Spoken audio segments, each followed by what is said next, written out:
And God said, let us make man in our own image, after our likeness. Why?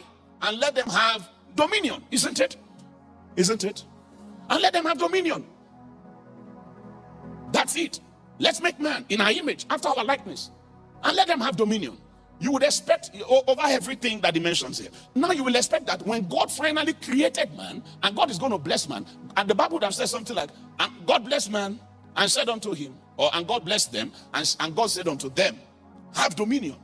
Because in the statement, in the objective of God, as stated in the 26th verse, what God said was, let us make man in our image, after our likeness, and let them have dominion. He didn't say, and let them be fruitful, and multiply, and replenish the earth, and subdue it, and have dominion. That's not what he said.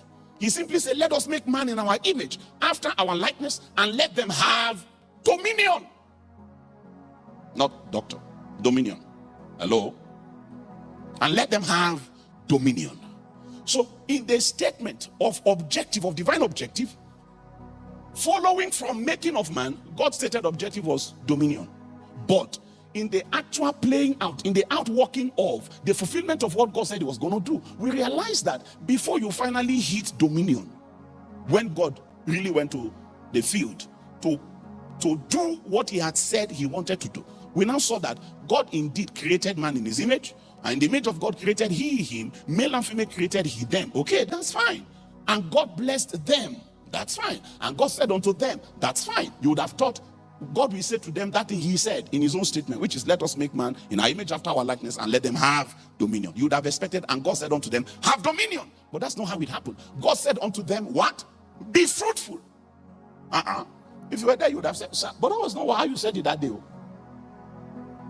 Say, don't worry. Be fruitful. Okay. Multiply. Replenish the earth.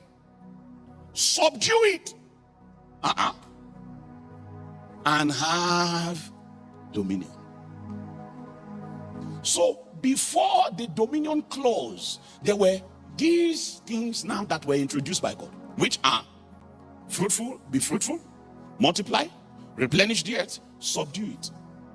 There were four items that were mentioned to man in the blessing. This verse 28 is what we call the cultural mandate.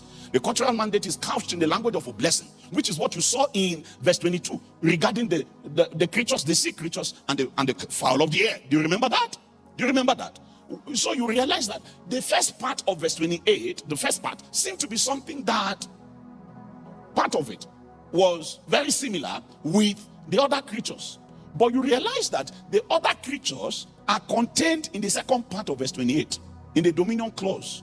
They now said, have dominion over the fish of the sea. Those same fish that God told to multiply and fill the seas. Are you there?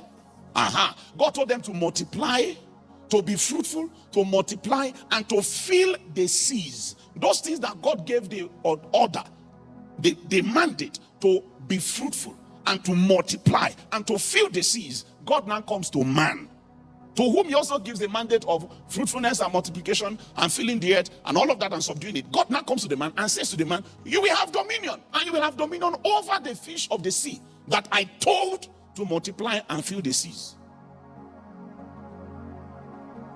The fish of the seas that I told to be fruitful. I told the fish of the sea to be fruitful. I told you to be fruitful. I told the fish of the sea to multiply. I told you to multiply. I told the fish of the sea to fill the seas, to fill the sea. And I told you to what? Replenish the earth. But now, I'm telling you that you are supposed to have dominion over that fish of the sea. You see how important that is. You have dominion over the fish of the sea. Let's go to our verse. And over the fowl of the air. You remember them? You have dominion over the fowl of the air. And over every living thing that moves upon the earth. So, I said there is a connection. There is a connection between fruitfulness and dominion.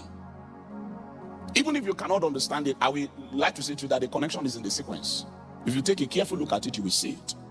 But even though God has said the purpose for which, in part, I want to make man. It's so that they can have dominion. Let's make man after our image, in our image, after our likeness, and let them have dominion. We realize when God actually decided to create man, before God could talk about dominion, God had to mention 4 other important things to the man. And it was a progression, almost as if to say, there's something I said to the brute beast that I'm saying to you. I want to get that one out of the way first. And now that I've gotten that one out of the way, let me tell you that there are some things that are exclusive to you as my human creatures.